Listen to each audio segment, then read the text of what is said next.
So I'm back. So this was definitely my favorite game on Super Nintendo, and I'll tell you a quick story on how I got introduced to Street Fighter 2.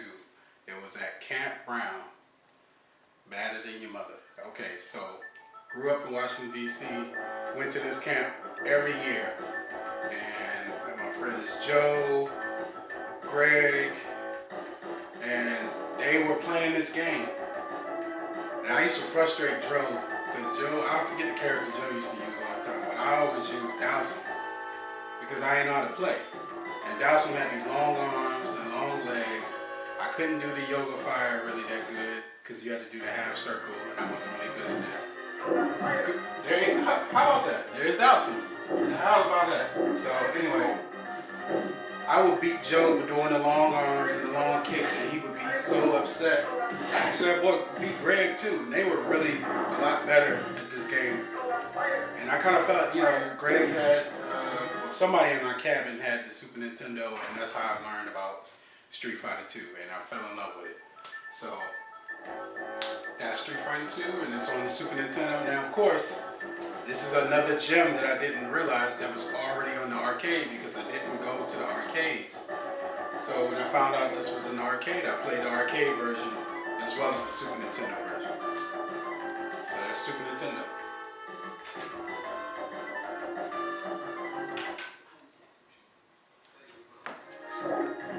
Of course, there's Super Mario World and all that good stuff. Super Mario R-Stars, Super Mario Kart. That was a very introduction to, whatever people played on Super Nintendo. So that's Super Nintendo. And again, 788 games on Super Nintendo. The next system I have is the Wii. I have 25 games on the Wii system. There's one game particularly that I play tons, and that's the Mario Kart Wii. And you're like, oh, how can you play the Wii on this arcade? Well, there's an option for you to configure the Dolphin emulator to set up your joystick or controller. And that allows me to configure these controls to play the Wii. In fact, I'll do a test one. This is one of the games that I like to play all the time. It's Mario Kart Wii.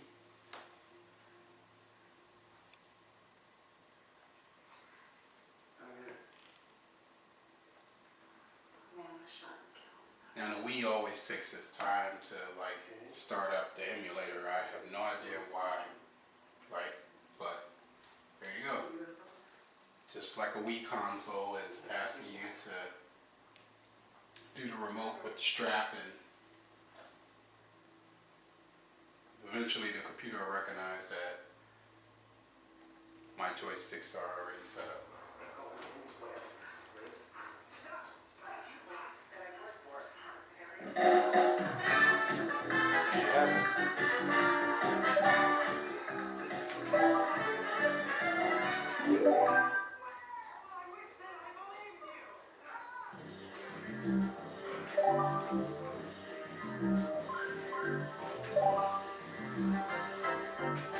Gotta use Mario, right?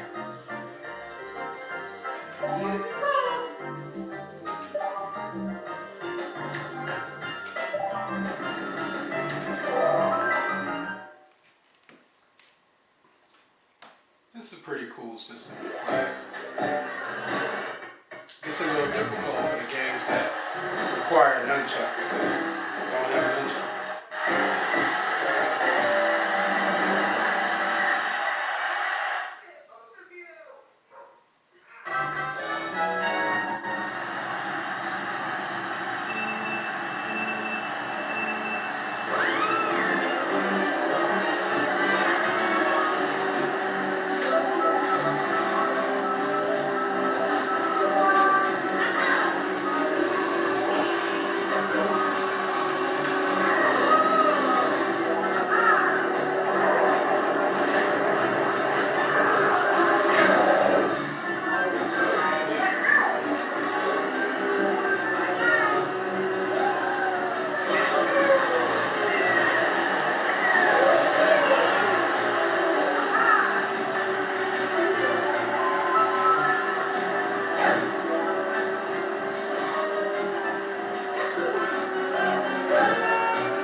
That's Mario Kart Wii.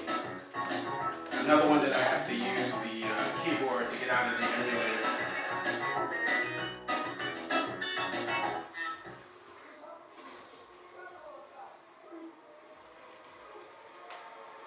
So I think it's only a couple of systems where I have to use the keyboard to get out of the emulator. The Wii being one of them, and GameCube, both by Nintendo. Those are the two systems I have to use the keyboard to get out of the emulator. Yeah, I think pretty much all the other ones I can get out using the 2-button setup. So that's the Wii. And then I have these. These two were released in Japan alone. It's the Wonder Swan. These were handheld game consoles. The first one was in black and white, trying to compete with the Game Boy. And it only had a bunch of Japanese titles. So another one that I have one here just to have, but I don't play it. The next one is the Wonder Swan Color. That one has 91 games. Again, didn't do well. I don't think it ever made it to the States because people probably don't even heard of these devices, but that's the Wonder Swan Color. Basically, Japanese all the way.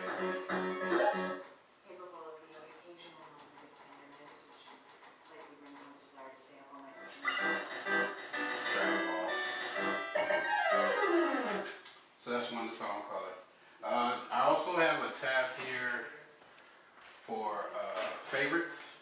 So favorites, you can have a combination of all the systems. Instead of me scrolling through, going to, oh, do I want to play arcade game? Do I want to play Sega Genesis game? Do I want to play whatever? I have a favorites tab here. All the games that I generally like to play, or whatever, for various different systems. You know, you just arcade titles, and it tells you what they're from. Most of them have video snapshots. There's Alien 3 the Gun. Speaking of guns, so I have a gun, but I have yet to figure out how to configure this gun. It's the one thing that's given me really hard time. I have yet to configure this gun, so I can't play my gun games.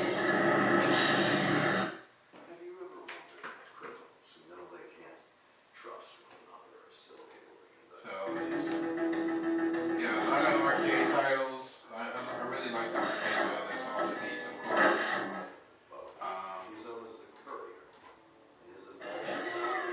A lot of fighting games. That's some Genesis out there. Now this was the very first Batman game that was very popular in the arcade in 1991. So that's another arcade title.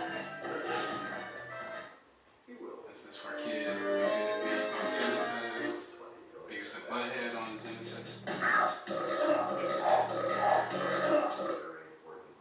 But one of my favorites, let me see. Skip to the part where you tell me how you expect us to find it. Let's see. This was a very cool game in arcade. Where are they making the exchange? At the Winston Farmers Market in 2 hours and 45 minutes.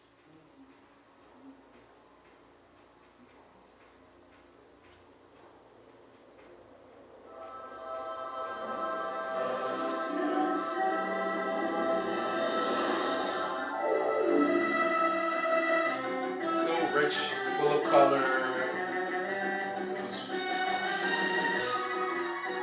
Very cool game.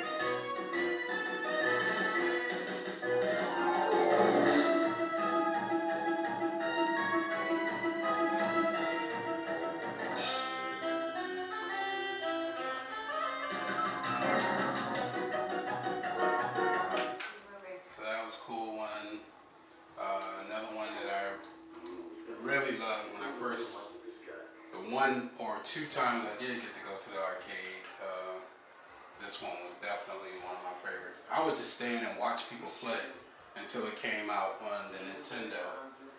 Of course, the Nintendo version wasn't as good, but what can you do? You gotta go with what you have, right? So this one was really cool.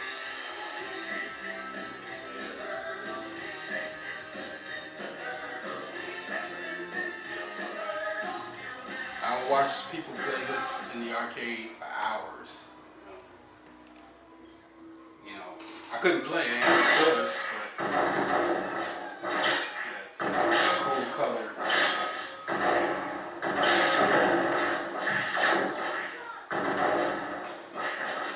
Now, as you see, this is a 2-player version. I also have the 4-player version. I would have to go into the cabinet and hook up 2 controllers so 4 people could play, but I can do it. I have both sets. The same as The Simpsons as well. I have the 2-player version and the 4-player version. A lot of the games I have 2-player version and 4-player version for. And that's just a couple of titles now. One of my favorite arcade games I'm still working on getting really good at. So I'm practicing more than anything. So if I do get a challenge, or if somebody decides to come by and say, oh, what would you like to play? Let me play you in that. And that's this joker right here. I like the first one too. I don't play the first one that much, but this is my favorite version. So I'll just play a little bit.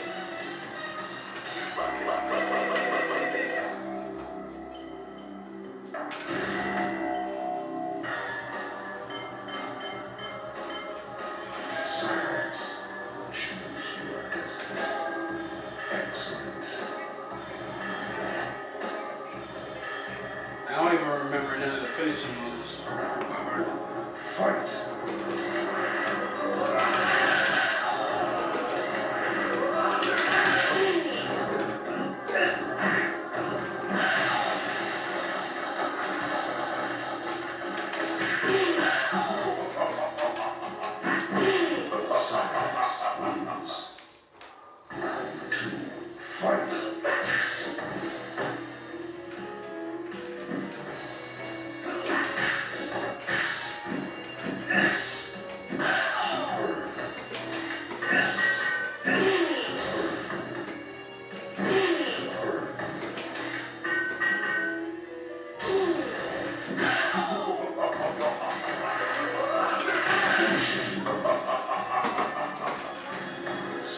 So I don't remember the officials. So I like to play that. So anyway, there's those are favorites. That's a Dreamcast title. So it doesn't matter. So I can have N64 titles. That's on the GameCube. One is like on GameCube. That's N64. I don't know. What happened to the WrestleMania? I thought I had the WrestleMania 1 arcade in here, but I guess I don't. Anyway, so that's that. And the last system, I don't know why I didn't just start here. I skipped over it. It's the 3DO. Now the 3DO didn't do well. Wasn't because it wasn't a great made system. They simply overpriced it. This system originally was somewhere around $600 or $700. Who? I don't know what they're thinking. Like when they were sitting around the table, how could they think at the time period or when they released the system? I mean, I guess they were just marketing this to rich people. Because no average household was going to have $700 for a video game system. It just made no sense whatsoever. You know, parents were not going to do that. So that's what happened to the 3DO. 3DO had a lot of great stuff. So a lot of the stuff that was on Sega CD like Dragon's Lair and Space Ace. I have 14 games. Well, actually, I have 22 games, but it doesn't show up right now for some reason. But I'll show you